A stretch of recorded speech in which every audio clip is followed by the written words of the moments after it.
Okay, good evening, everybody. Um, just like to say to those attendees, please be aware if you're attending this meeting, our meetings are recorded for future viewing. And I'd like to acknowledge that we're privileged to gather on the traditional territory of the Kwapala speaking peoples. So I'll call the meeting to order and ask if there are any additions or amendments to the agenda. Seeing none, then can I have a motion, please, to adopt the agenda as presented? Moved, seconded. All those in favor? Opposed? Carried. Okay. This evening we have two petitions and delegations. I'd like to welcome Michael King from the Fire Underwriters Survey to discuss with us the effects of the survey on the committee. On the community. Sorry, welcome, Michael. I don't know if you'd like to open up first with a few comments and then, or if you just want to go straight into questions from council. No, I can definitely provide a bit of a explanation of who FUS is, what we do, and kind of our role for the Canadian fire insurance grading aspects. So sorry, I do this every single time when we have a delegation. I forgot. My name is Gabby Wickstrom and I'm the mayor, and I'll just let everybody introduce themselves. Gotcha. Jump in, anybody? Shelley Downey, a counselor. Emery Barron, counselor. Ryan Mitchell, counselor. Hey, Derek. Hey, Derek D, counselor. Derek D. And we also have our CAO with us, Pete Nelson Smith. So go ahead, Michael. No, very nice to meet you all, and thanks for having me. Glad to answer any questions you guys have. So to kind of get the ball rolling, I can kind of go over kind of who FUS is. So Fire Underwriter Survey is a national organization. We were funded back about almost 100 years ago by the subscribing insurance industry. Typically what occurred is they had some great losses because they weren't collecting great information themselves on public fire protection, and then took on more risks than they were able to actually kind of handle, and then almost went bankrupt. So we were formed by them to measure and audit public fire protection on their behalf, and we've been doing that for quite a while. So we have offices across Canada, almost one in each province. Typically BC runs, or from BC we kind of do most of the western provinces, and that's where I've kind of typically worked out of. Dabble a bit into Ontario every now and then, but it's kind of my extent. So within FUS, we produce 2 fire insurance grades that the subscribing property and casualty insurance industry utilize for rate setting and underwriting purposes. One is known as the dwelling protection grade system, and that's typically applied to single family dwellings and or duplexes. It's a very simplified system on a 1 to 5 scale, 1 being the very best and 5 being little or no level of recognized fire protection. The second fire insurance grade that we produce and publish is the public fire protection classification. It's definitely a more in-depth review of the overall public fire protection that goes on in a community, and really reviews the level of built-up environment in the municipality, and then compares it against what level of fire protection the community actually has against that. So if you've allowed a lot of combustible buildings to be built and you only have 1 fire department and your water system's not very strong, then you would likely score low in a PFPC class. And typically the scale is 1 through 10, 1 being the very best, and then 10 being little or no level of recognized public fire protection. And at this time, the town of Port McNeill has a public fire protection classification 7 and a dwelling protection grade 3A, which associates with having a recognized fire department and a recognized water distribution system. So I guess it's kind of the quick get down and dirty about who FUS is, and I guess if there's any kind of questions around that, I can definitely answer some, or I can kind of go more into the questions that that council has. Okay, thank you. Council, did you have questions for Michael? I guess if I have a question, is there some assurance that meeting the standard is going to give everybody in the subscription area the benefit of a lower rate? In other words, if you rate our town at a 7, you said. Yeah. And the insurance company doesn't happen to use your criteria, and they just ignore that and come up with their own number. Are they compelled to use the information that you provide, and do they use it, or who uses it in our area? Definitely, our subscribers do utilize it quite religiously. There are some subscribers that don't subscribe to our service, so if an underwriter is a non-subscriber to FUS, they may have their own system, and then we don't know what they do and what they're basing their review on adjusting the premium based on the level of public fire protection available. We are aware that many of them that may not subscribe to us still kind of piggyback off of our system due to the way information kind of goes out through brokers. Typically, a broker will go out and say they'll either have various programs that they might log into, and so they might go out to 5 preferred underwriting companies that they would then get quotes back for you and check. So sometimes they may dabble and pull the details in that maybe one subscriber gets access to and one doesn't, and then they might bring that in. So, and we know they are very comparative in their rates. It's very rare you would really see one company going extreme to one side or the other, but that's where we know our data is somewhat used by all of them. We like that they would subscribe to us and fund and be a part, but we can't force them to. We're not really in a true authority having authority having jurisdiction over them. We really provide them as much guidance as we can, and many of them do follow the recommendations from the grading index. And based on the improvements we made to our system over the last 5 to 10 years, they're getting more religious, because typically if there's a bit of a data element out of sorts, and say typically the one we deal with the most is if there's a missing hydrant in the area and you're not able to give, say, a hydrant protected rate, some underwriters are saying, we're taking what the search result tells us into our underwriting system. So until there's a change there, they won't amend the policy. So we know many of them do follow it quite a lot, and many of them have been following our recommendations a lot more, because the big improvements we tried to do over the last 5 to 10 years with having a better map-based system was to get them from a lot of the erroneous underwriting they were doing in areas across Canada. So the one we do see a lot of is they might look at one community saying, oh, I'm over here, but the fire department doesn't cross their municipal boundary. And there's a lot of just look on a map and assume the nearest fire hall comes. And that's why we also review water systems, because not all of them, a lot of them just give credit right away for having a hydrant, but not all of them know that there's a rigorous review of a water system that does occur. Is there a good amount of water being provided? Because there really is there's requirements for potable drinking water, but not for public fire protection. You definitely try to design and have excess for it, but there's no one really coming in and saying you specifically have to. And same with our recommendations. They really are recommendations, and a community can choose what level of public fire protection they wish to provide to their constituents, and your constituents also define that as well through the taxes collected and provided and that they provide to you. So if you didn't want to have any fire department, then you don't really have to have one. Thank you. Thank you. Anne-Marie, did you have a question? I was wondering, and I'm not sure if this is too quantitative, but do you find many smaller population towns, so mainly volunteer fire departments, are actually scoring 5 and above?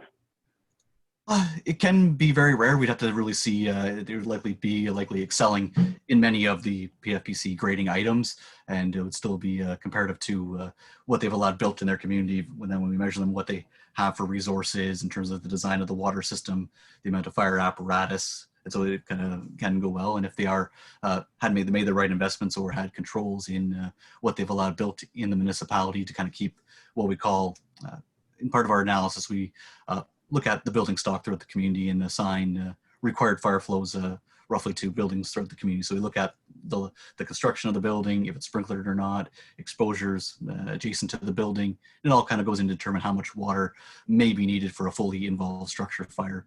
We then assign what we call a basic fire flow to the community as representative to kind of the 85th to 90th percentile across the community. And then we utilize that basic fire flow for measuring and scoring various items of the fire service and water distribution system. So if your community is measured against having a basic fire flow of 3,000, then we look at how well can your water supply provide up to that to get maximum credit. So we kind of always score you on many items on kind of a 0 to 100% scale. So the bare minimum to get on the board is 200 imperial gallons for 2 hours, then we kind of look at it and say, well, if you got that, you can get the bare minimum grading recognition. But then we then score you to say, well, how well are you doing up to that? And that's where the community kind of decides how much they want to invest into. If you want to provide up to the 3,000, then that might be a heavy investment into larger mains, larger pumps, additional storage, and so forth. And that's where we kind of look at, okay, across many items, how well is it being done, and also through redundancy, say, of the water system. And in terms of the fire service, looking at, well, if you had a 3,000 per gallon per minute basic fire flow, that might be associated with having X number of fire apparatus to get maximum credits. So that might associate with 4 engine apparatus and potentially a ladder. So then we look at what you have for fire apparatus against what you need to get maximum credit. And so most communities around your size of population, you with having, say, a fire department that has passed the minimum requirements and have reasonable training levels and has a reasonably designed water distribution system, usually score around a 7, possibly a 6, and then we just have to always do an updated grade update to see where do you lie, and if there's been great improvements through the fire service water distribution system, and or maybe improvements to emergency communications, and also fire safety control and prevention. Those all kind of go into potentially improving the grade, but we do see some in most small communities, just because being a volunteer fire service and or paid on call, there's usually maybe a career fire chief, but likely not much on the side of full-time members doing fire prevention. So that's where sometimes some of those scores don't receive as much credit, just because you don't have the level of investment like bigger municipalities would have to hire fire prevention inspectors, follow various frequencies or establish them for their community, and or provide rigorous public education programs. So I think I remember when I got my house insurance on my first ever place, I had to say how many feet, see that commercial on TV, how many feet, and they do the sexy walk. So this is basically so that you don't have to do the walk. Yeah, that's correct. So our actual grading index probably links into Sonnet in some way, likely maybe pulling into the grading index to kind of answer that question for the subscriber. So that was one thing that we tried to do predominantly for them back in the day prior to my starting with FUS in 2007. Typically it was a paper manual, just listed, here's your community name in a giant book of all the provinces, go find your municipality. You may have one or multiple fire insurance grades if you say had a fire hall protected area, a hydrant protected area, and maybe a large fire department response area that had areas beyond 8 kilometers. So when you typically go to your, say on the personal line side, you'd be asked those questions. Am I within 8 kilometers of the fire hall? And do you have a hydrant within 300 meters? If you answered yes and yes to both of those, then the broker and or underwriter would look up in the manual and say, I can apply the hydrant protected grade, or apply the fire hall protected grade. And kind of, we've tried to take that, some of that work out of their hands by actually getting ideally a single answer, because a lot of them were always, I don't know where the hydrants are, I'm not going to go look for them. So we've been trying to build it as a visual solution to them to say, okay, when we have, say, the municipal boundary, a good address data set, hydrants, and where the fire hall is located, we actually provide a little routing map that says, oh, fire hall is X distance away.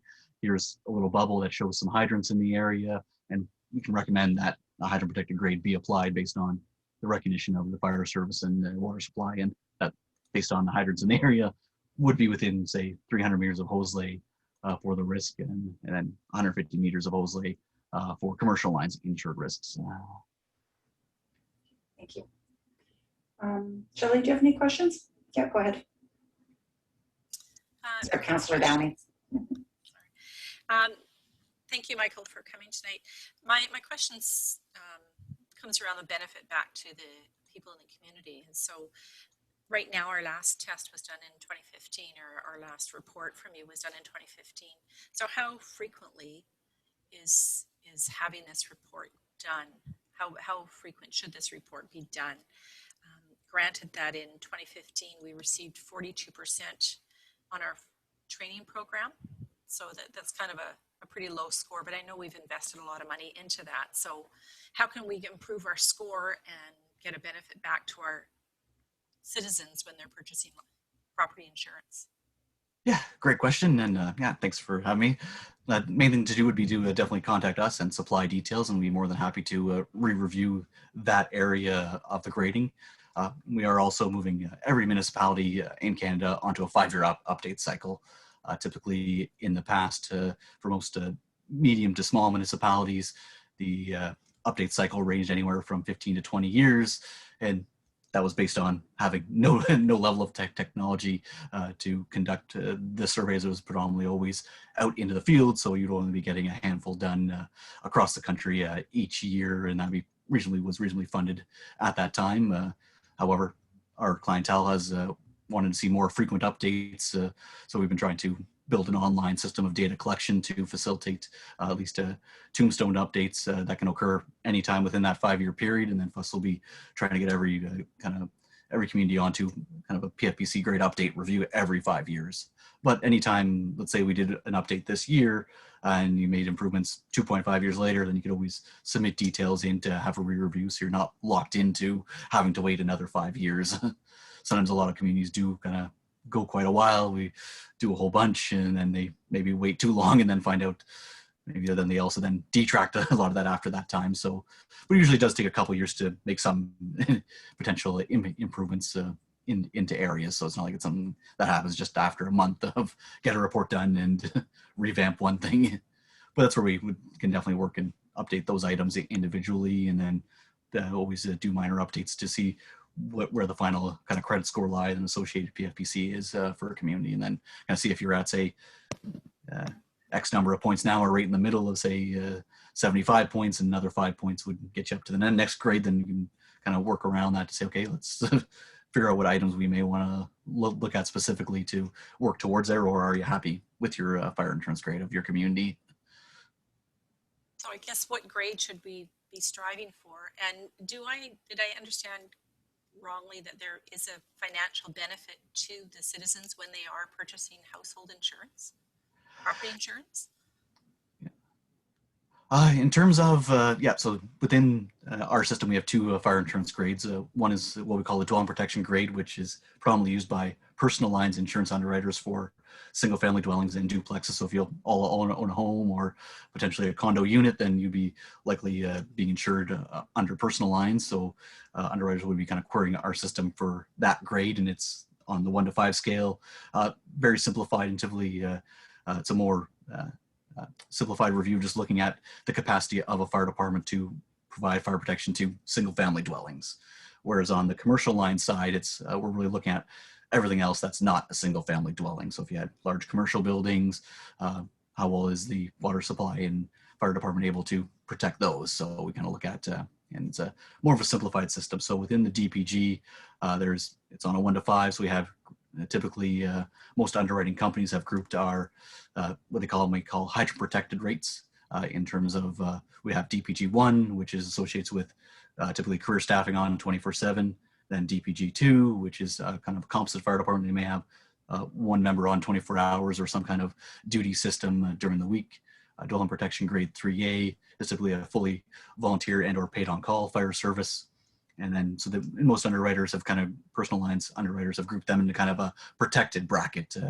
And we're always trying to move them away from lumping them all together, because we do get the question from larger municipalities, probably not like yourself, but at some point you may look at and says, well, what's the incentive for us to make large investments in terms of, say, career staffing? Right now, there really is no huge insurance rate break on the personal line side when you go from a volunteer to career staffing. It's kind of all the same. You kind of already gotten the best level of savings possible from having a recognized water system and recognized fire department.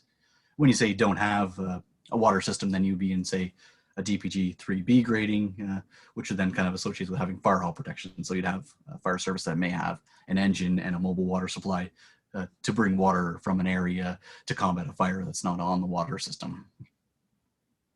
Great, thank you very much. So I have a question for you, Michael. I was looking at your at the fire underwriter survey, and it says that it provides data to program subscribers. So this might be a dumb question, but is this something that we're obligated to subscribe to?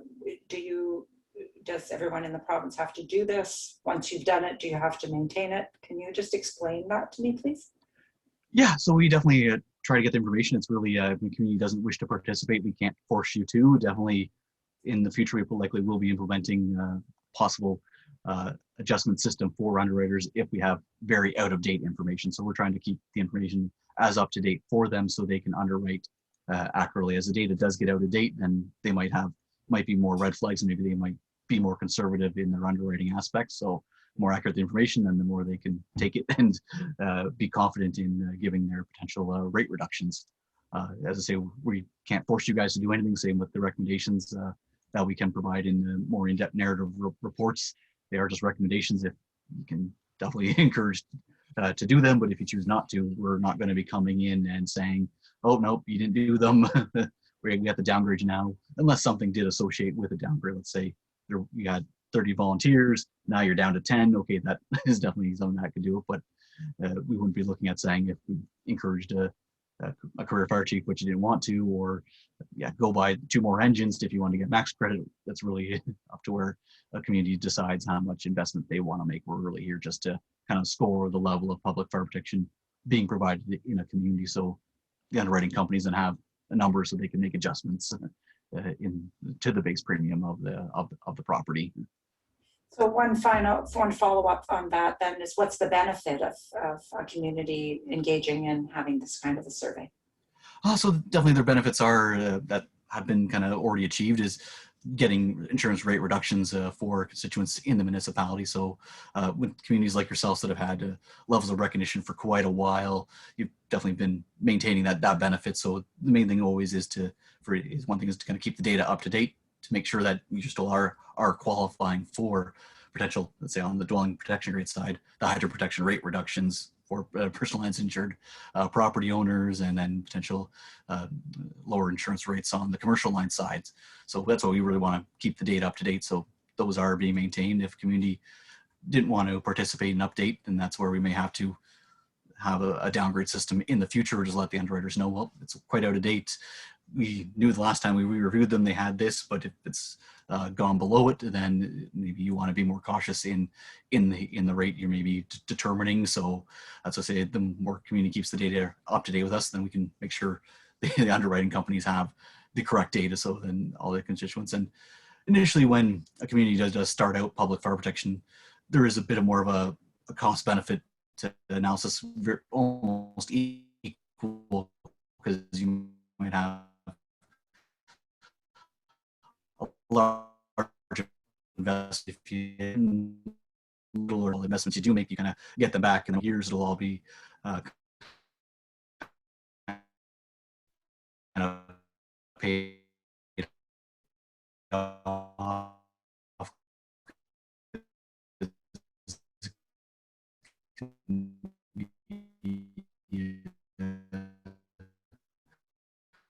Premium grade, say, of rate reduction, and you definitely want to maintain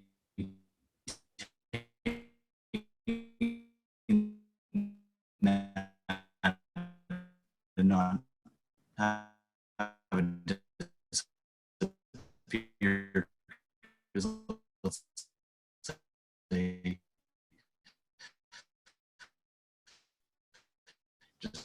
say well, policy going from a reduction to unlikely. Okay, thank you. And Councillor Mitchell, you had a question? I'm trying to, the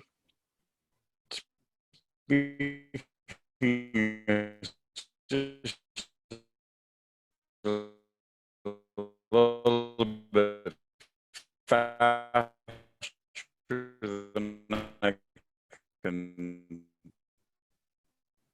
than I can follow.